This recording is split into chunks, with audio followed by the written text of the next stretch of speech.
Hey everyone, welcome to my channel. तो ये है ईवीएस क्लास 4 की मी एंड माय वर्ल्ड और इसमें हम करेंगे चैप्टर नंबर 1। तो उससे पहले मैं आपको कंटेंट्स दिखाना चाहती हूँ इसमें कौन कौन से कंटेंट्स हैं, कौन कौन से चैप्टर्स हैं। तो बेसिकली इसमें यूनिट तो 11 है और 20 चैप्टर्स हैं जो कि हम आगे फर्दर वीडियोज़ में भी कवर करने वाले हैं। और यहाँ पर जो हम पहला चैप्टर कवर करेंगे that is organ system of our body. हमारी बॉडी में बहुत सारे ऑर्गन्स हैं, तो उस वो कौन कौन से ऑर्गन्स हैं, किस तरीके से कौन सा ऑर्गन वर्क करता है, वो हम इस चैप्टर में पढ़ने वाले हैं। तो बेसिकली इस चैप्टर में क्या क्या है, skeletal system, muscular system, digestive system, respiratory system, circulatory system, excretory nervous system and reproductive system के बारे में आप पढ़ने वाले हैं। So our body is like a machine that functions very systematically with the cooperation of all the organs. तो जो हमारी बॉडी है एक मशीन है। जिस तरीके से एक मशीन रेगुलरली वर्क करती है, आपके घर में वॉशिंग मशीन भी होगी, मिक्सी भी होगी, राइट, ग्राइंडर होगा, तो जब मम्मा उसको चलाती हैं तो वो वर्क करती है ना। और जब आपने देखा होगा, अगर आप किसी मशीनरी को अगर आप कुछ टाइम के लिए यूज़ ना करो तो उसमें जंग लग जाता है या उसकी कोई ना कोई पार्ट ख़राब हो जाता है, राइट। वही चीज़ हमारी बॉडी के साथ भी है। हमारी बॉडी क्या है, एक मशीन है जो कि सिस्टमेटिकली क्या करती है, परफॉर्म करती है अपने फंक्शंस को और अदर ऑर्गन्स के साथ कोऑपरेट करके एक बहुत अच्छा जो बॉडी फंक्शन है वो परफॉर्म करती है। अब जब हम बात कर रहे हैं कि हमारी बॉडी एक मशीन है, तो ये एक बहुत बड़ा एग्जाम्पल है। आप घर में देखो, आपके घर में मेड ज़रूर आती होगी जो झाड़ू पोछा करती होगी, राइट, जो बर्तन धोती होगी। दैट मीन्स मम्मा की जो हेल्पर है that is known as maid. तो किसी दिन अगर आपकी मेड नहीं आई या 2-3 दिन आपकी मेड नहीं आई तो मम्मा के ऊपर बर्डन बहुत ज़्यादा बढ़ जाता है। और जब मम्मा वो वाला काम करती हैं, जैसे कि झाड़ू पोछा वाला काम करती हैं, तो मम्मा के जो पैरों में या हाथों में है वो बहुत ज़्यादा दर्द होता है। तो रीज़न क्या है, क्योंकि मम्मा ने वो काम करना छोड़ दिया है, झाड़ू पोछा करना छोड़ दिया है, वो अपनी हेल्पर से वो काम कराती हैं। तो जब वो कभी कभी उस काम को करती हैं तो वो उन हिस्सों पर उनके पेन होता है, जैसे वो बैठ के झाड़ू देंगी या पोछा लगाएंगी तो पैरों में हाथों में दर्द होता है। तो इसीलिए कहते हैं कि हमारी जो बॉडी है वो मशीन है। अगर हम कोई काम नहीं कर रहे हैं तो वो हमारी उस बॉडी पे, उस पार्ट पे हमारे जंग लग जाता है। जो मैंने बात बोली ना, जंग लगने वाली एक मशीनरी के लिए, तो वही चीज़ हमारी बॉडी के साथ भी एप्लीकेबल है। अगर आप रेगुलर एक्सरसाइज कर रहे हो तो आपकी बॉडी बहुत ज़्यादा फ्लेक्सिबल रहती है और आप हर तरीके के काम बहुत आसानी से कर पाते हो। लेकिन अगर आप रेगुलर एक्सरसाइजेज नहीं करते हो या एक्सरसाइज करते ही नहीं हो, बस घर का काम कर लिया, खा लिया, पी लिया, सो गए, बस आपका यही है, तो आप अगर कोई भी एक एक्स्ट्रा काम करोगे जो कि थोड़ा सा फिजिकल वर्क होगा तो उसमें आपको बहुत ज़्यादा बॉडी पेन होगा। तो इसीलिए कहा जाता है कि हमारी जो बॉडी है वो एक मशीनरी है। हमारी बॉडी बहुत सारे मिलियंस ऑफ सेल्स से बनी है। अब सेल्स क्या होते हैं, सेल्स होते हैं structural and functional unit of our body. अब हम बात कर रहे हैं स्ट्रक्चरल एंड फंक्शनल यूनिट की, तो दैट मीन्स जो फंक्शंस को परफॉर्म करती है, ठीक है। तो जब हम बात कर रहे हैं सेल्स की तो आपको पता होना चाहिए क्या है सेल, एक स्ट्रक्चरल फंक्शनल यूनिट है। इसी से पूरी बॉडी हमारी बनी हुई है। कैसे? Group of cells makes tissue. Tissue बनाते हैं जब हम बहुत सारे सेल्स को एक साथ मिला देते हैं। जैसे कि आपकी बॉडी में बहुत सारे मसल सेल्स प्रेजेंट हैं, तो वो क्या है, सारे टिश्यू सेल्स, ठीक है। So tissues are further group together to form an organ. अब बहुत सारे टिश्यूज एक साथ मिल गए, फिर क्या बना लिया, ऑर्गन। अब बहुत सारे ऑर्गन एक साथ मिल गए तो उन्होंने क्या बना लिया, ऑर्गन सिस्टम, ठीक है। तो इस तरीके से ये एक दूसरे के साथ कोऑर्डिनेट करके बहुत सारे कामों को करते हैं, ठीक है। जैसे कि हमारे हैंड्स के साथ आप देखते होंगे आपके फिंगर्स में बहुत छोटी छोटी हड्डियां हैं ना। अब इनका जो मूवमेंट है पूरा सबका एक साथ है, मतलब ये कोऑर्डिनेशन में वर्क कर रही हैं। अगर एक फिंगर वर्क ना करे और बाकी के 4 फिंगर्स वर्क कर रही हैं तो ऐसा होता नहीं है। हमारे जो फिंगर्स हैं एक साथ वर्क करती हैं, राइट। ऐसे ही आपकी पूरी बॉडी पार्ट का, अगर आपका डाइजेशन सिस्टम का हम ले लें, आप खाना खाते हो, आपका फूड डाइजेस्ट होता है, आपको एनर्जी मिलती है काम करने की, ठीक है। फिर उसके बाद आपको जो जितना भी वेस्ट होता है वो आपकी बॉडी से निकल जाता है। तो ये देखो, ये पूरा प्रोसेस चल रहा है ना, हर एक का एक फंक्शन है। तो हर एक डिफरेंट सिस्टम का एक फंक्शन होता है, ठीक है। ये हमेशा साथ काम करते हैं ताकि हम ज़िंदा रह सकें और हमें फ़ील हो सके, हम देख सकें, हम सुन सकें, हम टेस्ट कर सकें, हम स्मेल कर सकें, हम काम कर सकें, हम खेल सकें और बहुत सारे चीज़ें। ठीक है। सो ज़्यादातर यहाँ पर जो मेन हमारे हैं 8 सिस्टम है ह्यूमन बॉडी के अंदर, और हर एक सिस्टम का एक अपना फंक्शन है। तो सबसे पहले हम पढ़ेंगे स्केलेटल सिस्टम के बारे में। स्केलेटल सिस्टम की बात जब हम करते हैं तो ये जो है ये एक स्केलेटल है, मतलब हड्डियों का ढांचा, फ्रेमवर्क ऑफ बोन्स क्या कहलाता है? Skeletal system. स्केलेटल सिस्टम का सबसे मेन इम्पॉर्टेंट फंक्शन क्या होता है कि ये हमें शेप और सपोर्ट देता है हमारी बॉडी को, ये इसका मेन फंक्शन है। अगर हमारी बॉडी में बोन्स नहीं होंगी, सिर्फ मसल्स होंगी, तो आप खुद सोचिए आपकी बॉडी का कोई भी स्ट्रक्चर नहीं होगा, ना ही आप मूव कर पाओगे, ना ही आप कोई भी काम कर पाओगे। एक अडल्ट ह्यूमन बीइंग में 206 बोन्स होती हैं और बेबीज़ के अंदर 300 अराउंड बोन्स होती हैं, 206 से ज़्यादा ही होती हैं। बोन्स हमेशा हार्ड होती हैं और हमारे बॉडी वेट से 12% ज़्यादा उनका वेट होता है। बेसिकली स्केलेटल सिस्टम का क्या फंक्शन है, वो हमारे जितने भी वाइटल ऑर्गन्स, मतलब जो हमारी बॉडी के अंदर ऑर्गन्स प्रेजेंट हैं, उनको एक प्रोटेक्शन प्रोवाइड करता है। ठीक है। जैसे कि आपका जो ब्रेन है वो इस स्कल के अंदर प्रेजेंट होता है। ठीक है। जबकि जो रिब केज है, ये जो आप ये देख रहे हैं ना, ये वाला पार्ट, इसको हम रिब केज बोलते हैं। यहाँ पर हमारे लंग्स और हार्ट को ये रिब केज प्रोवाइड करता है ताकि इसको कोई भी फर्दर जैसे कि कई बार होता है कि एकदम से एक्सीडेंट हो गया, आप सीने के बल नीचे गिर जाते हो, तो यहाँ पर आपके हार्ट को डायरेक्ट चोट ना पहुँचे, आपको लंग्स को चोट ना पहुँचे, तो ये रिब्स वो हेल्प करती हैं। ठीक है। फीमर या फिर थाई बोन्स जो होती हैं, ये सबसे लार्जेस्ट बोन होती हैं ह्यूमन बॉडी की। ये वाली जो होती है इसको हम क्या कहते हैं? फीमर बोलते हैं। ठीक है। नाउ मस्कुलर सिस्टम, अब हम बात कर लेते हैं मस्कुलर सिस्टम की कि मस्कुलर सिस्टम यहाँ पर किस तरीके का होता है। ठीक है। Muscular system is made up of muscles which weighs 40% of the total body weight. तो मस्कुलर सिस्टम कितना वेट करता है? 40% of the total body weight. There are about 650 muscles. कितनी मसल्स हैं? 650, और 206 बोन्स का हमने अभी पढ़ा है, right. These are very soft and most of them are joined to the bones. ज़्यादातर जॉइंट है बोन्स के साथ। Muscular system responsible for the movement of the body. Muscular system responsible होता है हमारी बॉडी के मूवमेंट में। अगर सिर्फ हड्डियों का ढांचा आपके पास रहेगा तो आपका मूवमेंट पॉसिबल नहीं है, ना ही आप उठ पाओगे, ना ही बैठ पाओगे, ना ही चल पाओगे। तो हम ये कह सकते हैं कि बोन्स और मसल्स दोनों का होना बहुत ज़रूरी है प्रॉपर मूवमेंट के लिए, प्रॉपर शेप के लिए। ठीक है ना। Some muscles move the limbs while others open and close the eyelids. Some of the muscles help in digesting food. Gluteus maximus is the largest muscle in the human body which runs from the buttock to the back of the thigh. ठीक है। अब ये जो है gluteus Maximus, ये क्या है? एक लार्जेस्ट मसल है। हमने अभी एक लार्जेस्ट बोन के बारे में पढ़ा था जो कि थाई बोन होती है, या फिर हम उसको फीमर भी बोलते हैं।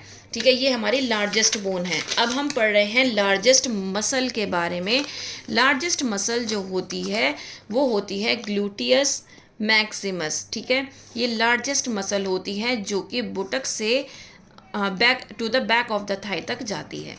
Now digestive system. Digestive system के बारे में हम बहुत हमें बहुत डीपली पढ़ना होता है। रीज़न ये है, वैसे तो आपका हर बॉडी पार्ट, हर बॉडी सिस्टम बहुत इंपॉर्टेंट है, बट जब बात आती है डाइजेस्टिव सिस्टम की, क्योंकि वो हमारे खाने से रिलेटेड होता है, तो हमारे अंदर जो उत्सुकता है ना, हमारे अंदर जो क्यूरियोसिटी है वो बढ़ जाती है कि हमारा खाना कैसे डाइजेस्ट होता है ना।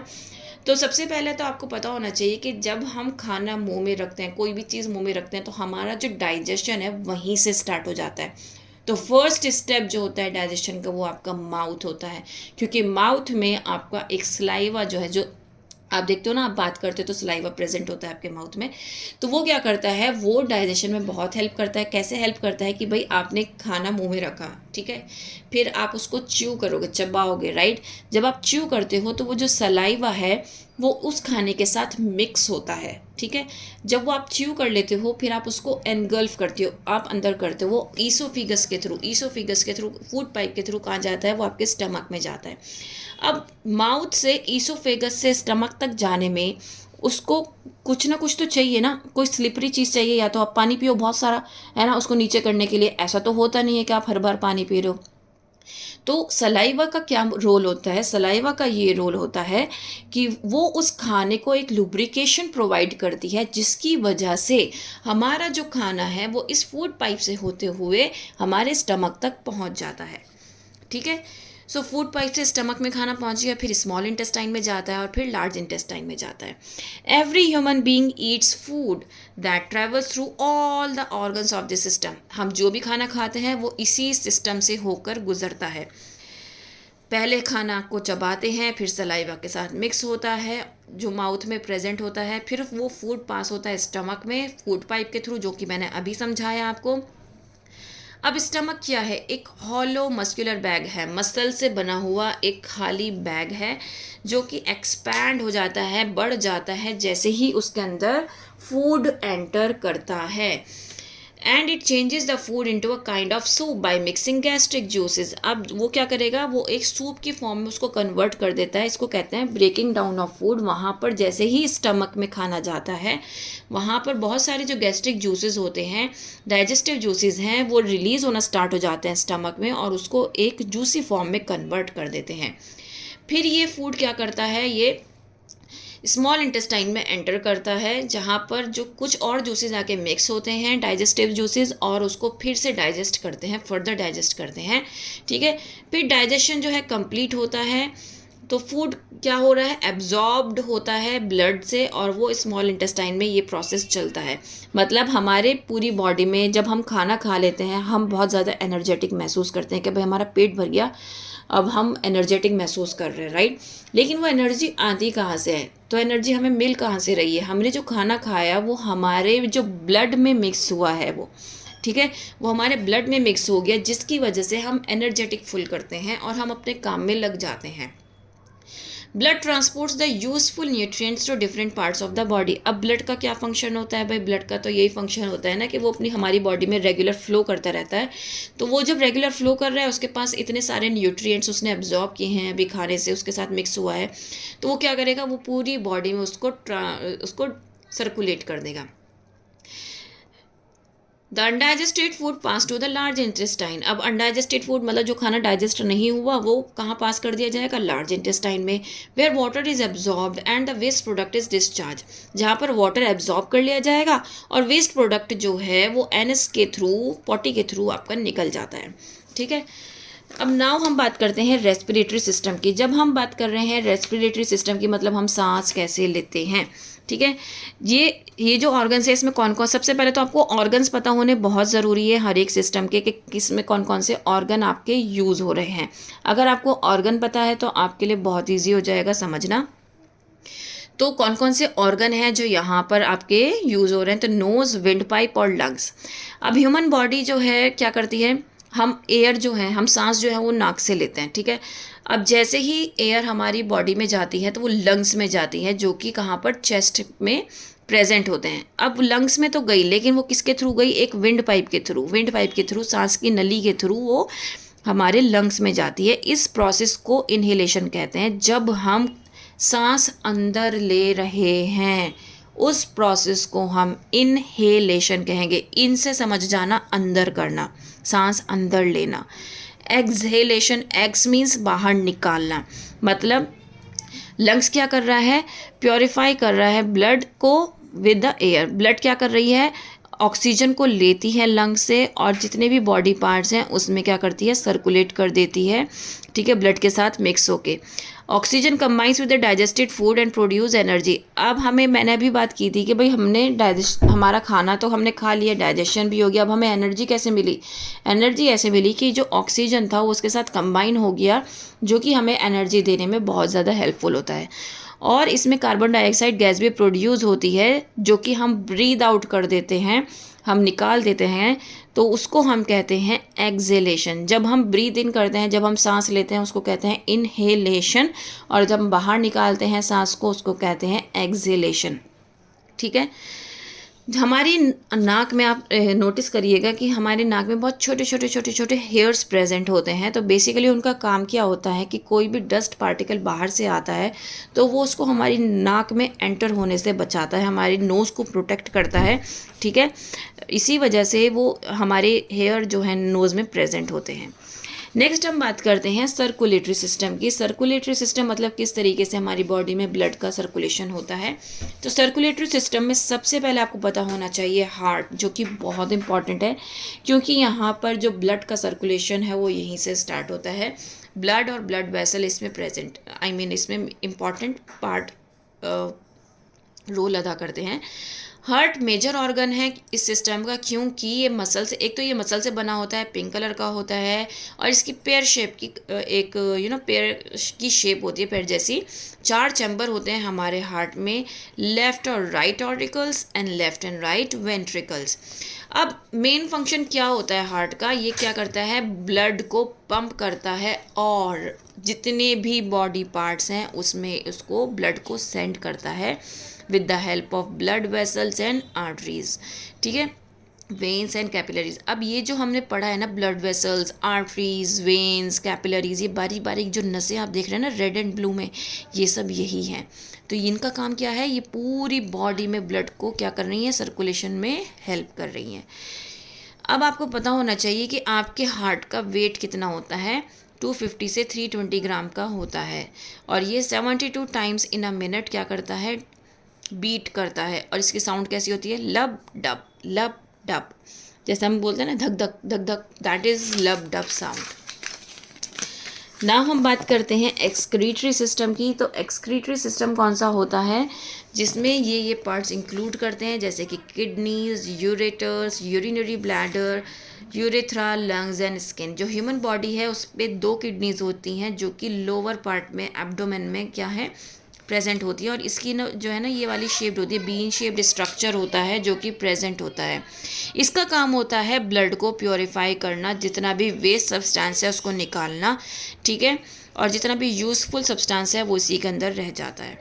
जो किडनी प्रोड्यूस यूरिन, किडनी की वजह से ही यूरिन प्रोड्यूस होता है, वेस्ट वाटर जो होता है बॉडी का वो निकलता है, जो कि यूरिनरी ब्लैडर में जाता है और फिर वहाँ से हमारी बॉडी से बाहर निकल जाता है in the form of urine.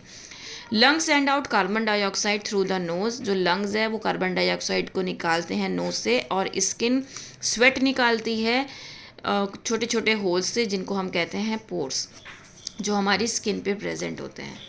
Now next we have nervous system. Nervous system मतलब हम अपने जो बॉडी में नर्व्स हैं हम उसकी बात कर रहे हैं। तो नर्वस सिस्टम में कौन कौन से ऑर्गन्स प्रेजेंट हैं, ब्रेन, स्पाइनल कॉर्ड और नर्व्स। जो ब्रेन है बहुत डेलिकेट है और बहुत इम्पॉर्टेंट पार्ट है हमारी बॉडी का, जो कि हेड के अंदर प्रेजेंट होती है। It receives messages from sense organs and other parts of the body and sends orders for the action. तो बेसिकली हमारा जो ब्रेन है पहले वो सारी इंफॉर्मेशन को कलेक्ट करता है और उसके बाद जो वो कहता है वही हमारे बॉडी पार्ट्स करते हैं। ठीक है, जैसे कि सपोज़ करिए आपके सामने एक गरम चाय की प्याली रखी है, गरम चाय रखी है, तो आप जब उसको टच, जैसे ही आपने उसको टच, आपको नहीं पता कि वो गरम है, जैसे ही आपने उसको टच किया आपको बहुत गरम लगा, आपने एकदम से हाथ हटा लिया, तो दैट मीन्स आपके दिमाग में, आपके ब्रेन में सिग्नल गया कि ये गरम है, हाथ हटा लो, तो आपने हाथ हटा लिया। मतलब कि पहले इन्फॉर्मेशन आपकी ब्रेन को जाती है, फिर ब्रेन एक्शन लेने के लिए कहता है, तब आप एक्शन लेते हो और आप अपना हाथ हटाते हो। ठीक है, तो ये प्रोसेस इस तरीके से चलता है। ब्रेन को इसीलिए master organ of the body कहा जाता है, क्योंकि ये सारे फंक्शंस को, हमारी बॉडी में जितने भी फंक्शंस चल रहे हैं ना, उन सब को कंट्रोल करता है। हमारी जो स्पाइनल कॉर्ड है वो हेड से स्टार्ट हो जाती है, यहाँ पे आप देखोगे हेड से स्टार्ट हो जाती है और यहाँ हिप रीजन तक चलती है। ठीक है, हमारी जो नर्व्स हैं वो ब्रेन और स्पाइनल कॉर्ड से स्टार्ट हो जाती हैं, और ये पूरी बॉडी में हमारी नर्व्स क्या करती हैं, मैसेजेस को कैरी करती हैं और ब्रेन तक लेके जाती हैं। अब अगर हम बात करें रिप्रोडक्टिव सिस्टम की, तो रिप्रोडक्टिव सिस्टम में बहुत सारे ऑर्गन्स प्रेजेंट होते हैं जो कि यंग वंस को रिप्रोड्यूस करने में बहुत ज़्यादा हेल्पफुल होते हैं। तो मेल्स और फीमेल्स में डिफरेंट ऑर्गन्स होते हैं रिप्रोडक्शन के, जो कि आप लेटर ऑन क्लासेस में पढ़ेंगे। उम्मीद करती हूँ कि यहाँ तक आपको चैप्टर बहुत अच्छे से समझ में आया होगा। If yes, please like, share and subscribe. That's all. Thank you.